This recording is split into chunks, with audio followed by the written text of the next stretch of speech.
kirana ndabaho urugero rwanjye nkanjye ubwanjye ndamutse nivuze mu byukuri uyu munsi wa none ndi umukongomani ndi umunyamurenge ariko urebye ibisekuruza byanjye biraza bikambuka bitewe n'igihe nkongera nkisanga nageze mu Rwanda ariko ibyo ntago bingira umunyarwanda no ibyo bingira umukongomani kubera ko navukiye ku butaka bwaho data yaravukiye sogokuru yaravukiye kabone nubwo sogokuruza wenda ku gisekuruza cya gatanu aribwo cyangwa se cya gatandatu cyangwa se cya karindwi aribwo bigaragara ko wenda yavuye ku butaka bw'u Rwanda. Nk'ubu njyewe nitwa Kazaneza, data yitwa Merewe Neza, ubwo ni Kazaneza wa Merewe Neza wangira abakunzi, gira abakunzi wa Rwizihirwa rwa Ruhindabandi rwa Mutanganshuro wa Ruguma rwa Kanyarwanda kamfasha ingabo wa Mugunga wa Ndoba wa Ndori wa Ndahiro. Uyu Ndahiro tuvuze tubaye ikaze nshuti bakunzi ba Mba TV Rwanda, mwebwe mudukurikirana umunsi kuwundi turabakunda cyane, by'ukuri muri abantu bagaciro, mwebwe mwahisemo gukanda subscribe, muri abantu b'abagabo. Hanyuma namwe tarakora subscribe, mu by'ukuri ndagira ngo ufate amasegonda make just 5 seconds to subscribe there, hanyuma tujye tubana mu biganiro byacu bya buri munsi. Murabizi ndabakunda cyane, nayo mpamvu ntajya ndambirwa gukorana ibiganiro namwe. Ntabwo ndi butinde cyane, nje ngiye kubagezaho amakuru agiye atandukanye, n'amakuru ari kugenda avugwa, ariko nanone ntabwo ari ukuvugwa gusa, turashingira ku bimenyetso birimo biragaragara, birimo itangazo ryatangajwe na leta ya Kongo ndetse rinasinwaho n'umukono n'ubutegetsi bwo muri Kongo, aho bivugwa yuko mu by'ukuri abanyeshuri bari mu gice, murabizi ko buri mwaka abanyeshuri bakora ikizamini cya leta, ariko muri Kongo ubu ngubu ngo igice kimwe nicyo kigiye gukora ikizamini cya leta, ikindi ntabwo kizabasha gukora ikizamini cya leta.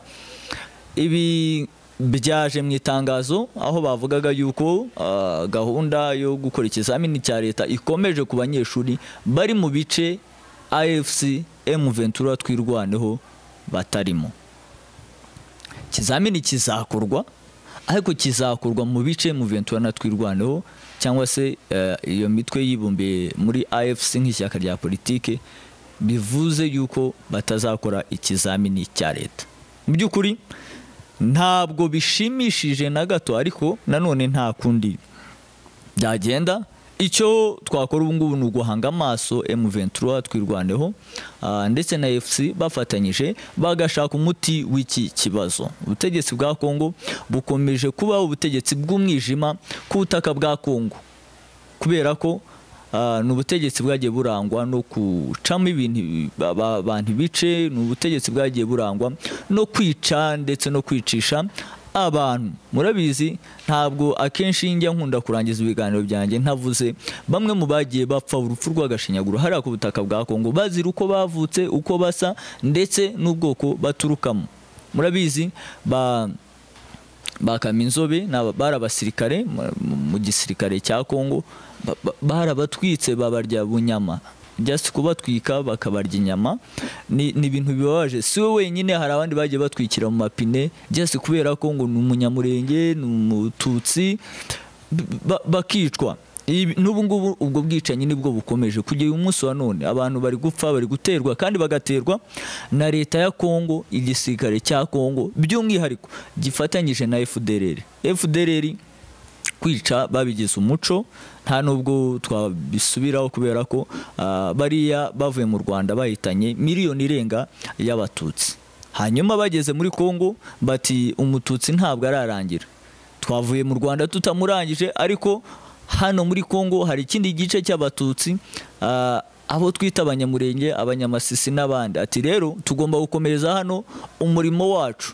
Nibwo rero FRDC ifatanyije na FDLR bagiye mu mugambi wo kwica no kumaraho umututsi, kubera ko babita abanyarwanda, kandi mu by'ukuri aba ntabwo ari abanyarwanda, kubera ko iyo uvuze ngo abantu n'abanyarwanda like nk'ubu ngubu uyu munsi wa none umuntu uri mu Rwanda ufite ubwenegihugu bw'u Rwanda uwo ni umunyarwanda, ariko umuntu uri muri Kongo habaye imyaka irenga 400, ni ukuvuga ngo ibisekuruza uragenda ukajya ku gisekuruza cya 7 ukajya mu 1800, ni ukuvuga ngo abantu batuye kuri buriya butaka, ni ukuvuga ngo babayeho Kongo ubwayo itarabaho, kuko Kongo yazanwe n'Ababiligi kandi igenda inahinduka. Kongo iri uyu munsi siyo yahozeho. Uyu munsi dufite Kongo Kinshasa, ku bwa Mobutu hari Kongo Zaire, mbere yaho habanje kubaho Kongo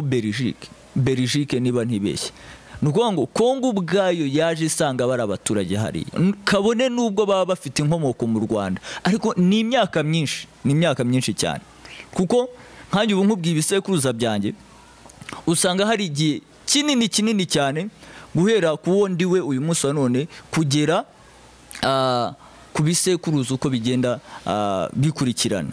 Ndabaha urugero rwanjye, nkanjye ubwanjye ndamutse nivuze mu by'ukuri uyu munsi wa none ndi umukongomani, ndi umunyamurenge, ariko urebye ibisekuruza byanjye biraza bikambuka bitewe n'igihe nkongera nkisanga nageze mu Rwanda, ariko ibyo ntabwo bingira umunyarwanda, no, ibyo bingira umukongomani kubera ko navukiye ku butaka bwaho, data yaravukiye, sogokuru yaravukiye, kabone n'ubwo sogokuruza wenda ku gisekuruza cya 5 aribwo cyangwa se cya 6 cyangwa se cya 7 aribwo bigaragara ko wenda yavuye ku butaka bw'u Rwanda. Nk'ubu njyewe nitwa Kazaneza, data yitwa Merewe Neza, ubwo ni Kazaneza wa Merewe Neza wangira abakunzi, gira abakunzi wa Rwizihirwa rwa Ruhindabandi rwa Mutanganshuro wa Ruguma rwa Kanyarwanda kamfasha ingabo wa Mugunga wa Ndoba wa Ndori wa Ndahiro. Uyu Ndahiro tuvuze ni Ndahiro Ruyange, numwe mu bami bayoboye igihugu cy'u Rwanda. Ni ukuvuga ngo yes, kuva kuri nge kugera kuri Ndahiro, ni ukuvuga ngo harimo imyaka myinshi cyane, kandi iyo myaka abo bantu bari babaye ku butaka uyu munsi wa none bwitwa ko ari ubutaka bwa Kongo, kandi bahaba Kongo ubwayo itaraba Kongo, ariko kubera ko umuzungu yaje kubw'inyungu ze n'ubukoroni agakata umupaka akavuga ngo noneho uburyo bimeze aha ni mu Rwanda, aha ni muri Kongo, so we became the Congolese, kandi nta nubwo tubihakana. Even Rwanda nahanga ni nako saho honyine ku gice cya Kongo hari ubutaka bw'u Rwanda bwagiye muri icyo gihe. Hanyuma ku butaka bw'Ubugande, still mu Bugande hariyo abantu tribe yitwa Banyarwanda, kubera ko bafite inkomoko hano, ariko they are not suffering as the people from DRC are suffering, no, ntabwo barimo navuga ko basuffering. Ikindi ku gice cya Kongo hariho igice cy'Ubugande, nuko abo twita abahema bari kubarizwa muri Kongo uyu munsi wa none nabo badasiba gupfa umunsi ku munsi, they are from Uganda, ariko ntabwo Kongo yumva ishaka ko aba bantu babaho mu buryo abandi baturage babayeho. Ibi ngibi rero niyo mpamvu M23 twirwaneho yahagurutse, AFC iravuga ngo we are Congolese, kubera ko umupaka ubwawo uratwemera kwitwa abakongomani. Nukuvuga ngo niba twarisanze turi muri Kongo tugomba kubaho nk'abakongomani, tukabana n'abandi, tukabana n'andi moko yose ari muri Kongo, abapfurero, abanyintu, ababembe, abashi, abo bose tugomba kubana nabo. Ariko ikintu gitangaza kuruta ibindi kigaragara muri Kongo, naho usanga tribes zibumbiye hamwe zikavuga ngo aba bantu reka tubice tubashyire hehe tubasubize iwabo mu gihugu cy'u Rwanda. Ese urabasubiza iwabo, urabasubizanyeyo n'ubutaka bwabo, kuko ubwo ni ubutaka bwabo. Nkuko nabivuze, Kongo yabaye ubwo butaka bw'u Rwanda. So bivuze ngo niba uri gusubiza abo baturage, please baho ubutaka bwabo, babujyanane nabwo. Niba utabahaye ubutaka bwabo, bareke muturane, kuko nta bundi buryo mufite bushoboka.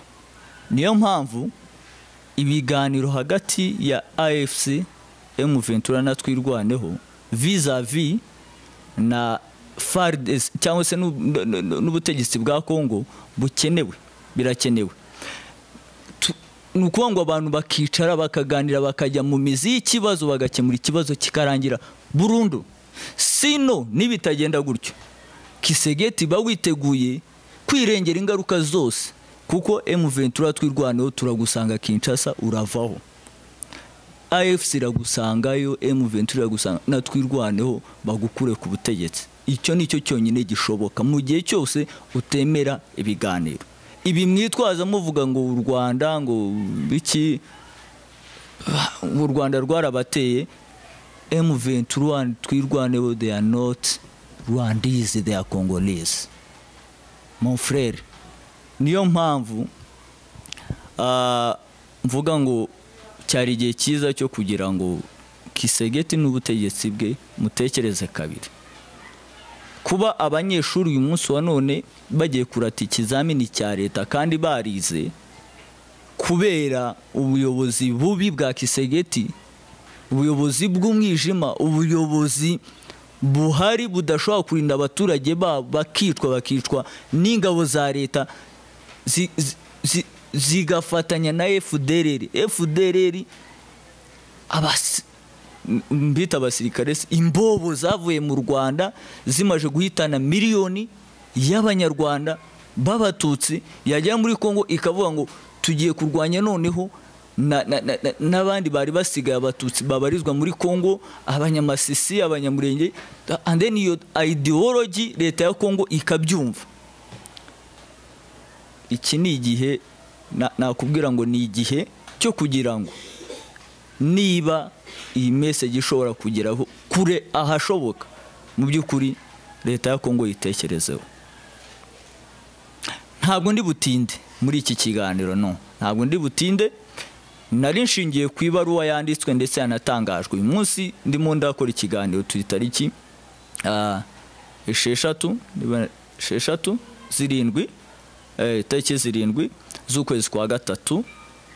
Iri tangazo ryasohotse, niba narebye neza, rya Kongo, ryasohotse ku itariki 4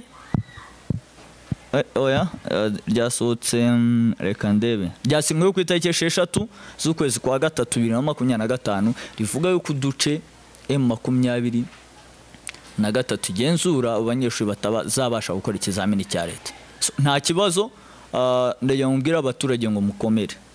Uyu mwaka bishobora kudakunda, ariko umwaka utaha bigakunda, kubera ko leta ya Kongo igomba kuvaho yabishaka itabishaka mu gihe cyose itemera ibiganiro, kubera ko M23 AFC Twirwaneho ntabwo izihanganira amafuti ya Kisegeti aho ava akagera.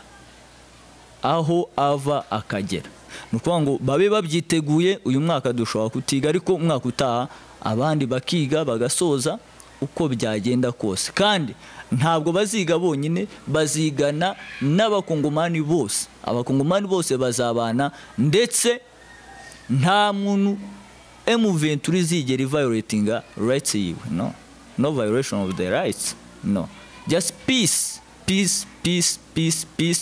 for all Congolese. Mu by'ukuri ni ibintu bitari byiza, ni ibintu bitumvikana neza mu matwi y'abantu, kumva ngo umunyeshuri abaye victim, ariko it is now the last, n'ubwa nyuma. Kandi ndizera ko Kisegeti ubwiwe azahinduka. Ntabwo ndi butinde ngiye gusoza ikiganiro cy'uyu munsi, ariko mbwira abarwanashyaka ngo bakomere cyane. Hari ndirimbo ivuga mu Kiswahili ati chama chetu kina nguvu sana. Ni kweli, si tuko na nguvu, M23 iko na nguvu, twirwanira iko na nguvu, tutapigana hadi vita iishe. Tutapigana na adui mpaka vita iishe.